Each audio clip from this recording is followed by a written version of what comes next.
গণহত্যা, মানবতা বিরোধী অপরাধ ও সন্ত্রাসী কার্যক্রমের অভিযোগে প্রায় ৫ মাস ধরে সকল কার্যক্রম নিষিদ্ধ রয়েছে আওয়ামী লীগের। তবে নিষেধাজ্ঞা থাকা সত্ত্বেও সম্প্রতি রাজধানী সহ দেশের বিভিন্ন স্থানে ঝটিকা মিছিল ও গোপন বৈঠক করছে দলটির বহু নেতাকর্মীরা। রাজনৈতিক মহলের দাবি, আসন্ন জাতীয় নির্বাচনকে কেন্দ্র করে দলটির কিছু শীর্ষ নেতা এখনো আড়ালে থেকে নানা ষড়যন্ত্রের পরিকল্পনা করছেন। এমন পরিস্থিতিতে আওয়ামী লীগের নিষিদ্ধ কার্যক্রম পুনরায় সচল করা নিয়ে বড় সুখবর দিয়েছেন অন্তর্বর্তী সরকারের প্রধান উপদেষ্টা অধ্যাপক ডক্টর মোহাম্মদ ইউনূস। জানিয়ে রাজনৈতিক অঙ্গনে তৈরি হয়েছে ব্যাপক আলোচনা সমালোচনা। কি বললেন তিনি? বিস্তারিত থাকছে প্রতিবেদনে।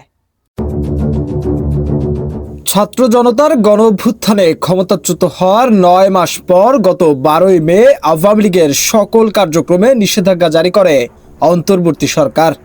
প্রজ্ঞাপনে বলা হয়, বিচার প্রক্রিয়া শেষ না হওয়া পর্যন্ত দলটির সব রাজনৈতিক কার্যক্রম স্থগিত থাকবে।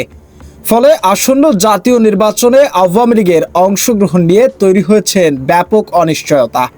যদিও নির্বাচন কমিশনের মতে আইনগত বাধার কারণে আপাতত দলটি ভোটে অংশ নিতে পারবে না।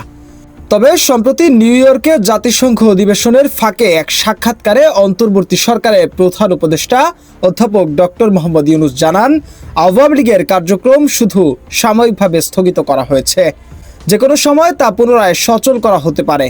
তার এই মন্তব্যের পর দেশের রাজনৈতিক অঙ্গনে নতুন করে শুরু হয়েছে জোর আলোচনা ও বিতর্ক। মোহাম্মদ মাশরাফি, দৈনিক রূপান্তর।